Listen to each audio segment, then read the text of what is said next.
Why would these researchers want to shock trout with backpack tasers, implant them with little radio stations, and then make them toss their cookies in a pan?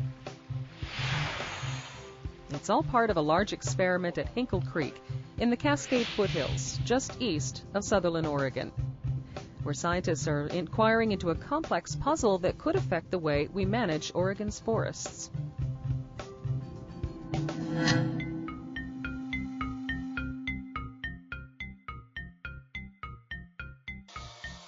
Oregon's population is growing, and our demand for wood products is growing with it, putting more pressure on our foresters to provide the wood we need while still protecting environmental values like clean, abundant water and wildlife habitat. Oregon has been a pioneer in the use of science to help manage our forests. In 1971, Oregon led the nation when lawmakers created the Oregon Forest Practices Act. It used the best science of the day to regulate logging and forest road building to protect our environment. But harvest practices have changed dramatically in the 30 years since the act was created. New technology is much lighter on the land. Road construction methods have improved, and land managers are even more environmentally aware. Meanwhile, advances in science and technology have given us a far more detailed understanding of these complex systems we call forests. To update the Forest Practices Act for the 21st century, scientists and land managers have teamed up to conduct a 10-year study at Hinkle Creek to measure just how modern forest management activities affect our watersheds. To do this, the scientists at Hinkle Creek first needed to design their experiment. Hinkle Creek is a near-perfect setting for a big forest science experiment called a paired watershed study. A watershed is an area of land that's drained by a river or creek system. Hinkle Creek has two neighboring watersheds, the North Fork and the South Fork, that are very similar to one another, and together they cover 5,000 acres of prime forest land. The landowner, Roseburg Forest Products, saw an opportunity to help scientists study the impacts of modern forest practices. They agreed to leave the North Fork untouched for 10 years, the control, while conducting harvest activities on the South Fork, the experiment. Scientists will compare the two watersheds to evaluate the effects of logging versus no logging on a spatial and time scale never before available. But where do you begin such an ambitious task? The scientists can't just go out and start measuring things. They first need to figure out what questions to ask, and to ask them in a way that could be answered through scientific inquiry. Historically, fish have been a reliable indicator of the health of a forest watershed system. Logging, road building, and forest management activities can affect the fish in a number of ways, both good and bad. Trees use a lot of water. Removing trees for harvest could put more water into streams, which could increase the drift of insects downstream and be good for fish. Or it could cause erosion and put more sediment in the stream, which can damage fish habitat. So the Hinkle scientists settled on the question, how are fish affected by logging operations on the watershed? To observe meaningful changes that occur to the fish population, the researchers need to identify the variables. But which variables? Since logging might have both positive and negative impacts on fish, an obvious variable would be abundance. That is, how many fish are there in Hinkle Creek before and after logging? But is abundance a meaningful variable? Studying fish is sort of a complicated process because you're dealing with a mobile organism. Sometimes abundance can be sort of a tricky variable because people oftentimes assume that because there are more fish somewhere that equates to better habitat. And there's all kinds of things that go on with fish just like they go on with people. Like if you were to look at a city and you didn't know anything about people and you were trying to figure out where the best habitat was and you randomly selected some sites to study, One of your random sites might be a dorm. There would be a ton of people in a dorm, but our dorm's good habitat. So it becomes a little bit tricky, and the same kinds of things can be going on with fish. Fish can be territorial. You could have the biggest cutthroat in the creek sitting in the nicest pool. It'd be like the bully on the playground, and it would tend to push other fish out. And you went there and sampled that, and you'd get one fish. And if you were just looking at density, you would assume, ooh, that's not very good. So it's a tricky thing to get at. Because looking at abundance alone can be misleading, the scientists add new questions. Does location affect abundance? And if fish go where the food is, does diet affect abundance? Now that the questions are defined and the investigation designed, the team collects the data. The questions the scientists chose requires them to track, count, and measure the fish as they move around the watershed. To know the location, the experimental design had to include a method to follow the trail of individual trout. A small electronic device called a PIT tag is the answer. PIT stands for Passive Integrated Transponder. It's a tiny microchip transmitter that's activated when it passes near a scanning device. This gives each fish a unique electronic barcode that can be scanned as they move around the watershed. Now, all they need to do is get the PIT tags into the fish. First, technicians do some electro fishing.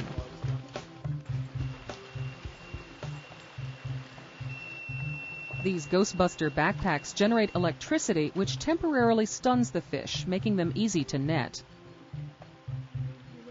This one doesn't have a pit tag because he's not clipped, so he will get a pit tag because he's over 100 millimeters. Next comes minor fish surgery.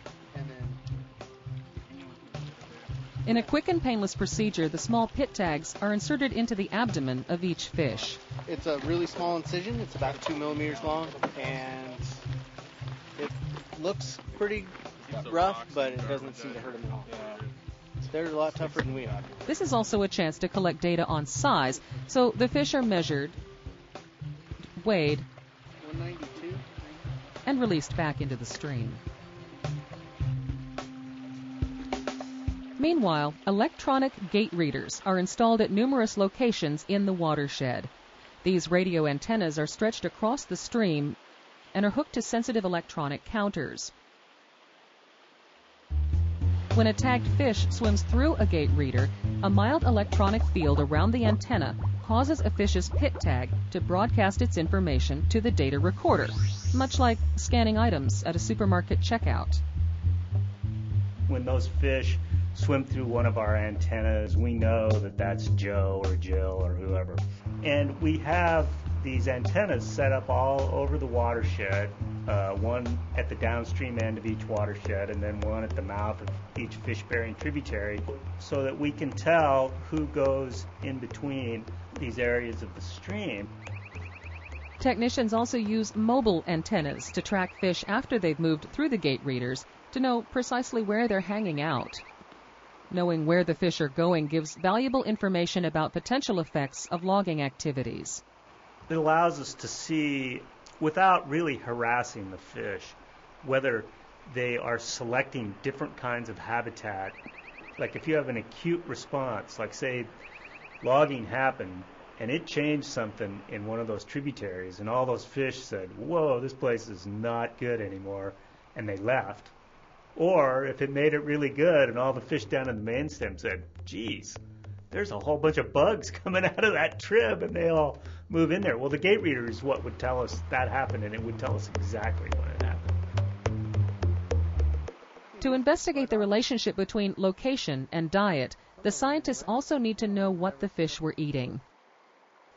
This time, the technicians revisit the streams, recapture the tagged fish, and collect samples of what the fish have in their stomachs, in a procedure politely called fish gacking.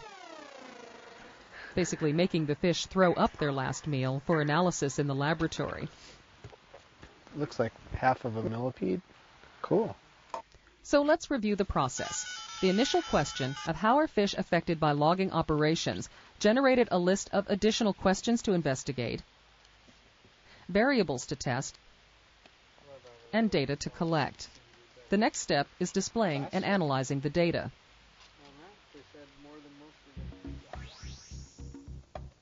When you have to analyze so much information, a graph can be worth 1,000 data points. Graphs can display data in a way that helps the scientist recognize patterns and conduct their analysis. We use some geographical information system tools, particularly some modules in a program called ArcMap. It moves up the stream and it says, well, how many fish are there? And it sort of calculates a relative estimate of that. We can color code it so that the hotter colors are associated with more fish and the colder colors are associated with fewer fish. And so we can kind of make a density map of the whole watershed. You can just look at those maps and you can see exactly where fish are hanging out and where they're not hanging out. And so the idea is to sort of create this map of distribution and look at it for the years prior to timber harvest, and then start building a map looking at distribution after timber harvest. It's like your eye is this incredible integrator of information. To communicate that information in a numerical format is very difficult, but when you see the maps, you just go, oh, there's the spot. And it's a pretty fun thing to do and pretty intuitive. It's not very difficult to see the response of the fish. When they looked at those responses, patterns emerged, and so did some surprising discoveries about the lives of fish. We can tell right now that we have fish that never go anywhere.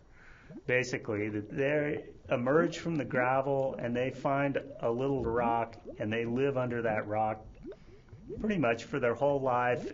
We have other fish that leave and we never see them again. They go all the way down to the Umpqua, maybe to the ocean.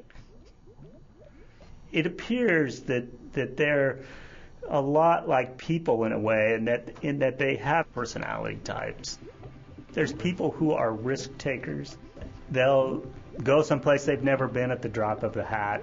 There's people who are very conservative that, it takes a stick of dynamite to get them to go anywhere. And these same sorts of traits are apparent in these fish. In interpreting these results, the researchers begin to understand that the real key to the survival of cutthroat trout lies in how many different kinds of fish personalities there are. These personality types can be measured by analyzing fish behaviors observed in their environment.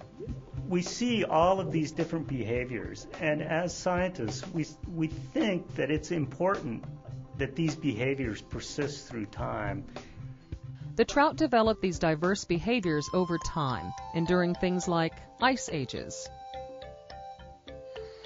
droughts, and extreme wet periods. Over the course of their evolution, they've seen a lot of stuff. And, having survived a lot of different kinds of environmental stuff, has kept the population diverse and resilient to other changes. The diversity of behaviors in these organisms sort of buffer them from impacts and how they might respond, like to some disturbance like logging, and how they persist through long periods of time.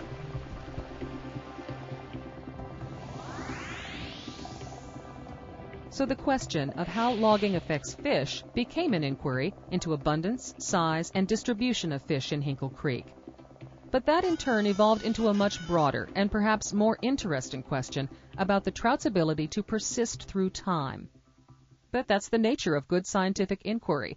It's an organic process. As you find out more information, the problem changes, and that leads you to new questions. It's a real iterative process, and the one thing that's interesting about research is that everything you do is pretty much something that you've done for the first time in your life. So you're always figuring things out, and you usually never figure it out just right the first time. So everybody is constantly reevaluating and adjusting what they do. Science is a way to kind of learn in an organized manner, I think. A lot of people think that you prove things, but you basically never prove anything. All you do is show that something is not it, and then you move on to the other possibilities. And over time, you know, the weight of evidence just starts leading you down different tracks. The inquiry at Hinkle Creek is far from complete. There are many more questions to ask, variables to measure, and data to gather, analyze, and interpret. The researchers are confident their findings will eventually tell us if there are any changes we need to make to better manage our forests. At the same time, they hope to also give us a grander understanding of those who live there. People, I think, assume that we know everything about fish, and I'm here to tell you that we don't know much. Every year we see a behavior by a fish that makes all of us just go, "Huh, I didn't know they could do that." I mean, it's crazy. But it's part of what makes it really fun to do this, is that you're just constantly totally surprised.